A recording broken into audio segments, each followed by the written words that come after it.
Yeah, it was a good crowd for that time. I mean, I talked to a few people that go to quite a few games, and they just said with the lateness of it, and having to get kids up and early in the morning, that it was a little bit tough to get there. But all that said, there were a lot of people there, and it was a good crowd, and LSU needed it because one of those kind of grinded out games where you need every little bit of energy you can get, and they were able to do that. Skylar Mays scored his 1,000th point last night. We were talking about it last segment going into the break. I think he's one of the most improved basketball players from start of his career to where he presently sits that at least I've covered from getting on campus. What have you made of the transformation of Mays and kind of what he means to this team as they come down the stretch run? He's just changed his game completely since he got here, Jordy. I mean, when he got here, at U High, he was a pass-first point guard, a guy that I think had 1,000 assists in high school. He may not have even gotten 1,000 points. He probably got there eventually just because he started playing when he was an eighth grader. But he's just changed his game. He's now an off-ball guard, a two-guard that scores in completely different ways than he did when he got here. And he's the best. He's the best athlete you could ever think to cover. He's the best athlete you could ever think to coach. He does everything the right way. He's if you look at the most important ingredients to a successful team, yeah, you got to have the talent, Tremont Waters and Naz Reid and all these other guys. If you don't have a guy that sets the example and that leads by example the way Skylar Mays does, you should just see the way the guys talk about him on the team. If you don't have that guy, you're not going anywhere. So it's we can get caught up in stats and all that stuff. 1,000 points is great. Skylar deserves that, but what he does, you can't really measure what he brings to a team. He's just that good. Speaking of upperclassmen, one of the other upperclassmen on the team, Bigby Williams, notched his 8th double-double last night. They're now 8-0 when he does so. Me and Jordan are kind of talking about last segment, Cody. I thought he was a role player. It's been really surprising just how impactful he has been this year. Have you been surprised with Bigby Williams' performances? Not really. I saw enough of Cavell. I mean, I know Will has talked about this before, and he's even been a little bit surprised, I think, with some of the production that Cavell has given them. I'm not super surprised just because, I saw enough of him in practices and junior college tape. You could tell he's an NBA athlete. I mean, he's almost 7 foot. The way he runs up and down the floor, they don't make many like him. The way that he moves. So, I thought he had a chance to do what he's doing. I knew he would protect the rim. I knew he would grab some rebounds. Some of the scoring has been a little bit of a bonus, but a lot of the scoring is stuff that it's not something that other people are creating for him. He's just going and getting a putback, or he's running in transition and getting easy buckets that way.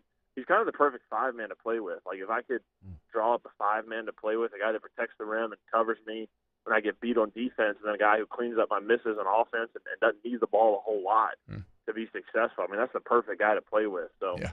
He's a good player, and he's just been such an important piece for LSU. Director of Digital Media over at the flagship university, Cody Worsham, joining us here, 104.5 ESPN Baton Rouge, 100.3 ESPN New Orleans, and 94.7 ESPN Alexandria. Where are we on this Tremont Waters story? Are we starting to worry?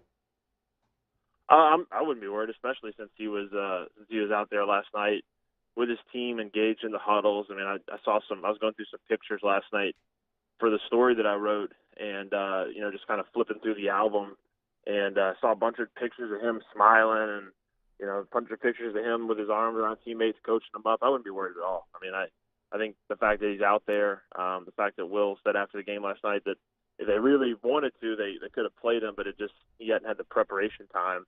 I think a lot of it's been a little bit overblown. I understand, people have an interest, and when a guy is gone for 2 games and 2 important games, people are going to try to fill in the gaps. But I think it's just as simple as he hadn't quite been 100% healthy, and once he gets there, he'll play. And so it sounds like he'll be available this week, and that's what Will seemed to think after the game. So the fact that they can win without him is huge. Probably gives those guys much other confidence, but when this team is at its best, I think Tremont Waters is out there and playing at his best. So, real quick, you do expect him to play this weekend then?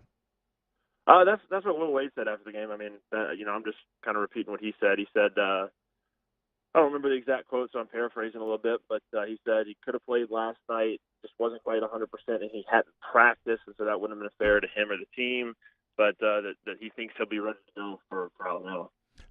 Cody, one of the things that, and we're talking to Cody Worsham here, LSU's director of digital media, does an incredible job, one of the best Twitter follows that you can have. But Cody, one thing that's been shocking to me about LSU, I've talked about it all year long, it's their ability to adapt to the situation and still find ways to win.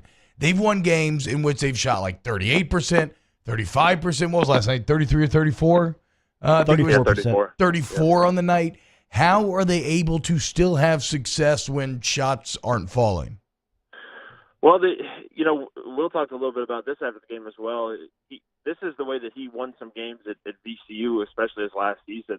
It's kind of the way I think he likes to win basketball games, which, I'm kind of I like the modern pace and space, and when this team's scoring 90 points, that's the kind of basketball that I like, just aesthetically. But I think he likes this kind of grit and grind sort of style.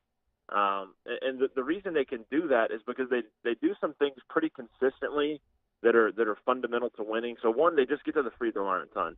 And when you get to the free throw line a ton, you're going to score a lot of points because that's the most efficient place on the basketball court to score. So they get there a bunch. And then they get a bunch of offensive rebounds. So when you get a bunch of offensive rebounds, you're going to have more possessions than the other team. So if you're getting more efficient shots, which are free throws, and you're getting more shots off of offensive rebounds, your chances are pretty good at winning. And so then the other stuff is kind of varied and fluctuated. Some nights they shoot well and they turn it over a bit. Some nights like last night, they don't shoot it well, but they take care of the ball. As long as one of those two, if you look at that scale of making shots and turning it over, as long as they kind of balance that out, they're going to be tough to beat because of what they do on the offensive glass and the way they get to the free throw line. And then defensively, they've got some athletes and they're in the right spot. And they get a bunch of steals and they just have 3 or 4 things they do every night consistently that, you can, if the shots are making or missing, you're still going to win because you have that core identity in who you are. Alabama wins last night 68-62 over South Carolina to move to 8-7 in conference play. LSU struggled at Coleman Coliseum in the past. You got a theory on that? Yeah, I remember when they won, I think it was the tournament year where Jordan Mickey and Jarrell Martin were there. They went up there and won that game. But it had been a long time before that LSU had won a game. And since then, I don't remember exactly how they've done, but I know it's been tough, especially last year. I think this team is constituted a little bit differently. They've been so good on the road. I don't know exactly why they've been so good on the road and then lost a couple at home. I know that Will Wade and his staff spent a ton of time this offseason studying, their road routine and how to change it and adapt it. And it's been really successful so far. So I like their chances on the road. Now, Alabama's a tough matchup. They're so big with Dante Hall and 2 through 4. They're so switchable with Ingram and all those guys that are all kind of clones of each other. 6'7" guys, petty guys that are long that can put it on the floor. Herb Jones, he's a matchup nightmare. And then Kyra Lewis has been so good for them at point guard this year as a freshman, just getting better and better. They're a team that, like, just me personally, like if I was playing, I would. That's the kind of team I hate playing against. They're just so big from point guard all the way up to their 5-man that it's going to make it tough. But this LSU team is well designed to combat that. You mentioned Cavell. He's kind of he did so well against Dante Hall last time. And LSU showed these last couple of games with Darius Day spent a lot more time at 3. They can go big too. So they can go big and match Alabama. Or they can put Tremont Waters out there who's kind of a mismatch for anybody he plays against, go a little bit smaller and create some mismatches. So that's what I like about this LSU team. They're so versatile. They're so flexible. They can go small. They can go big. They can kind of pick what they want to do and go with it. Boot Up, the podcast, LSUsports.net. Cody Worsham every Wednesday right here with us on Off the Bench. Thanks, man.